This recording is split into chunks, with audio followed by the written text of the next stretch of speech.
What's up, guys? In last week's video I talked about, well, a recipe to transmute Dracothist. Today we're going to talk about the source of this. So 10.1, it's out now. Well, it's out in if you're in NA. If you're in EU, we have to wait for tomorrow. I'm on PTR recording, but there's a new source of recipes, or one of the sources of recipes that has a lot of them, is the barter system from the new Loam Niffen faction. And obviously, as we all know, or as we should know by now, getting new good recipes early on is one of the best ways to make gold in World of Warcraft. If you're the only one who can craft the best item in the game, then you can charge a lot of money to craft that. As we saw with Elemental Lariats in 10.1, and as we've seen many, many times in the past. So obviously, getting these recipes early is going to be important. And it's going to be a way to make gold, because the earlier you are, the higher the profits are. That's how it works. So this is one of the things you should be doing as soon as the servers are up if you care about gold making, is getting into the barter brick farming. So how does this work? Well, there's a bunch of vendors all around this central building here in Loam Niffen, as you can see, that sell recipes. So like the tailoring guy here, he sells a recipe. And to buy it, you need a Glimmerog timeshare voucher, or you need Ponzo's cream. And both of those are sold by Mr. Ponzo, which is over here. So there's a quest line. I haven't done that. I'm gonna tell you, so I don't know exactly what unlocked. In fact, I don't even have renown to unlock the system. But he's gonna sell you Ponzo cream for 25 barter bricks, and he's gonna send you a Glimmerog timeshare voucher for 80 barter bricks. So you get the barter bricks. They can drop from treasures. They can also drop from the digging system, like as you may have noticed on this little guy here. He has a barter dig map. You give this to Merit, and this will allow him to go on another dig with you, and then you can go on a dig and you can get some barter bricks. I also got one. I think I got one from just doing picking up a treasure. So you're going to want to be hunting for these. There might have other sources as well. I haven't been spending enough time on PTR to know all the sources. There's not much info on Wowhead either.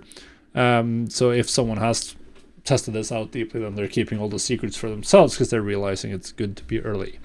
But you do want to get these. You unlock the ability to engage with the system. It's supposed to be unlocked on Renown 3. There's also some other Renown rewards. If you get to Renown 12, then you can get barter boulders. And if you make it all the way to 20, then you can purchase bartering boulders. And this is account wide. So once you get your first one to 20, that's going to be pretty useful. But yeah. Now, I'd also thought I'd talk about which recipes, so which professions is this more important for. Now, the number one profession which this system is absolutely extremely important for is alchemy. Because alchemy, as I mentioned last week in my video on on the Dracothist recipes, alchemists get the Dracothist recipe from bartering. So to get the new transmute, which is going to be extremely important, which you may want to do on multiple alts as well, then yeah, you have to get in here and do this system on potentially multiple characters. But man, that recipe has so much potential because it's cooldown based. So yeah, that's the most important one. It requires Ponzo's cream, which means that for every alt you want to do this on, you're gonna have to farm 25 barter bricks. So I don't know how much time that is. It's going to be some amount of time, but I don't know how much. The other alchemy recipe is completely irrelevant. The other profession that has really good recipes from bartering is inscription. There's a lot of them, and there's a lot of recipes here that are good. There's 2 new cosmetic glyphs, and typically when cosmetic glyphs come out fresh, they're pretty expensive. And they both require timeshare vouchers, so that's 80 barter bricks.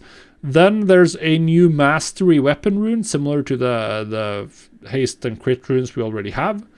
This one should be nice. And then you have the Vantus rune for the raid, obviously something that's going to sell. And the contract for Loam Niffen. So this is looking real good for inscription, which means that if you're a scribe, then you're going to want to farm a lot of barter bricks on your scribe.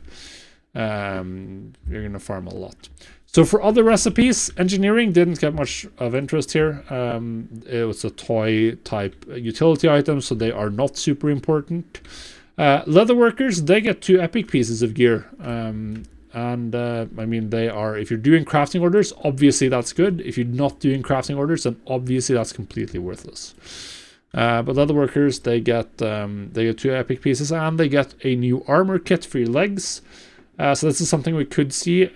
It's primary stats and versatility. So that's something that's actually kind of good. I don't even remember what the current ones give. Blacksmithing, you get a new alloy recipe. This is obviously something that's going to move. It's been used in a lot of new recipes, and you get the Shadowed Belt clasp, which is a new enchantment for belts. I'm not sure if this stacks with sockets, then it's worthless, but if it stacks with socket, then everyone's going to want one, obviously. So there's that. Then there's some other recipes that aren't as good, like jewel crafting has some optional PvP embellishment recipes. They're gonna sell a little bit, but like people don't buy these in huge quantities. And tailoring has some utility items, and there's some other stuff. But from what I've seen, alchemy inscription, you definitely need to engage with the system hardcore. Leatherworker, blacksmithing, you should probably spend time on it. Other professions, it's less important. In terms of recipe acquisition, there's still one other thing I didn't mention, but our friend Ponzo here, he also sells updated +10 or +5 knowledge books. I think these might be renown locked. I'm not sure how this is exactly how it's going to look on PTR, or if any of this is going to be reputation locked as well. There's also crafter's knowledge from Loam and Ifan, like from certain renown points, just as we've seen. But this was from another vendor. So you can get 2 pieces of 5 knowledge each. This isn't going to be super important by the time 10.1 rolls around, at least not on a character you've played a while, because you'll probably have a lot of knowledge already and not really be missing knowledge in terms of getting to profitability in too many markets. But obviously getting more knowledge is nice for a lot of you who, like me, have not kept all your alts up to date. So that's another advantage or another thing that you want to look out for here. So all in all, you're going to be looking at farming quite a lot of barter bricks. So yeah, definitely I think being first to market, focusing on this. If you're alchemy or inscription, then go out and just get barter bricks. Just farm them. They're gonna give you a nice return. Inscription, super strong recipe pool, and a lot of barter bricks required, which means that it's going to be very, very annoying for other people to get all the recipes and compete with them on all of them. So I think that's looking pretty good indeed. So yeah, that's it. If you wanted to know more about the Alchemy Dracothist build I mentioned, then check out my last video. It's going to be linked in the video description, and we'll see you on the next video. Thanks for watching, guys.